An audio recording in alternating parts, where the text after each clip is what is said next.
Olá, meu nome é Cíntia e a outra integrante se chama Jennifer. Nós estudamos na ETEC de Suzano e nosso orientador se chama César Tatari. Bom, para dar uma introdução ao nosso projeto, a finalidade do projeto, ele tem como base a retirada dos metais pesados e da parafina, porque essas composições são as indústrias que utilizam e elas não têm uma adequada, eles não têm uma adequada habilidade para ser utilizado por conta que agride o meio ambiente e também aqueles que os utilizam.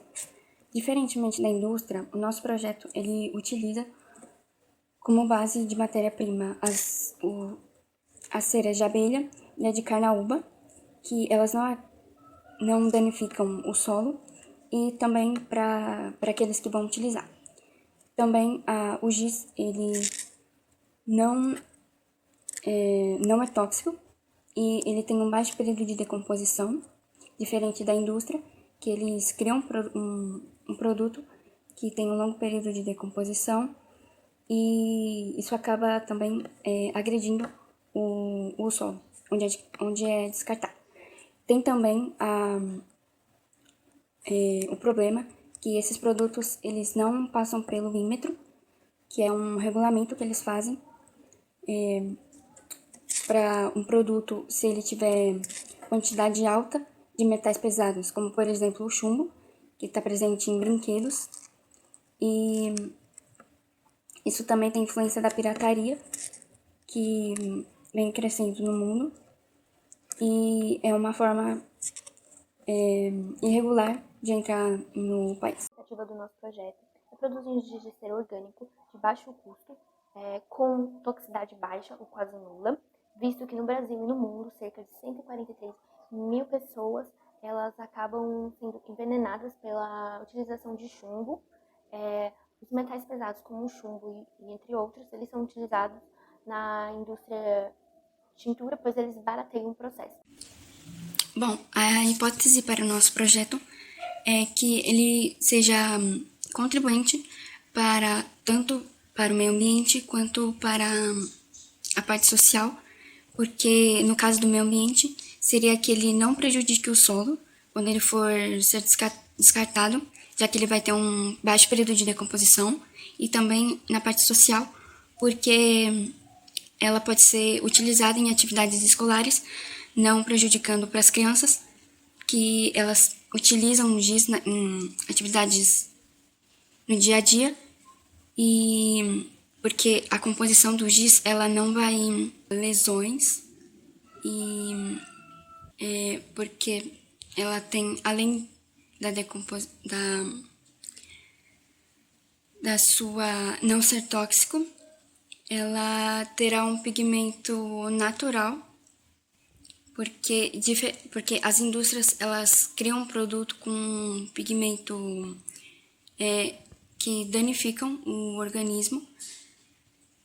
De maneira resumida, os objetivos do nosso trabalho é promover um giz com pigmentos naturais, como urucum, curcuma, e não utilizar cera de parafina ou metais pesados.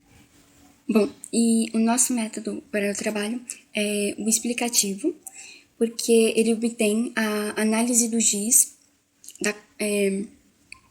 quanto à coloração, a qualidade, a durabilidade, a decomposição e o seu traçado, e também constitui a descritiva, porque utiliza-se métodos mais científicos na parte de extrair os pigmentos, como a clorofila, o urucum, o hibisco e o açafrão. E nós utilizamos a cera de abelha de carnaúba, os corantes alimentícios, caseína, que é a gordura derivada do leite, e as vidrarias do laboratório. Primeiro, nós pesamos a massa da cera de abelha de carnaúba e aquecemos na chapa aquecedora dentro de um becker. E logo em seguida, o corante alimentício. Depois foi aquecido o leite para a extração da caseína, acrescentando aos poucos o vinagre para acelerar o processo químico de azedamento. Na extração da caseína foi utilizado um tecido fino para a filtração do mesmo. Assim, transferimos para um recipiente e guardamos os resultados. Nesse procedimento, foi realizado em 2019 com as alterações de alguns materiais, como a caseína, pelo propileno glicol e a estearina. Pesam-se as ceras de cana-uba e de abelha em uma balança semi-analítica, com um vidro de relógio. Em seguida, pesou-se o ácido esteárico, propileno glicol e a estearina e o corante. Em uma caneca, colocamos as ceras para aquecer até elas ficarem homogêneas e aos poucos foram adicionando as substâncias e por último o corante. Mexemos tudo e esperamos os resultados mais tarde. No terceiro experimento, primeiramente nós pesamos a cera de carnaúba e a cera de abelha, depois a manteiga de cacau, reservamos em um outro recipiente o propileno glicol, depois nós juntamos esses dois materiais, levamos para o aquecimento, depois adicionamos o corante, tanto o vermelho quanto o laranja, e tivemos 2 amostras do giz. No primeiro experimento, foi um giz de cera com baixa riscabilidade e a concentração do pigmento, infelizmente, ficou no fundo e ele apresentou uma boa qualidade, ele não estragou nem nada, mas ele teve esse defeito em que os resultados do segundo experimento foram bem mais positivos. O giz ele ficou mais homogêneo, apresentou uma boa riscabilidade, mas ela ficou com um tom muito fraco. Foi necessário fazer um terceiro experimento. Os resultados do terceiro experimento foram muito positivos. O giz apresentou uma boa consistência. Nós adicionamos na formulação manteiga de cacau. O giz ele teve uma coloração muito boa e uma boa riscabilidade, porém é necessário acertar o ponto. Devido à pandemia, nós não conseguimos fazer um novo experimento, também não conseguimos fazer as extrações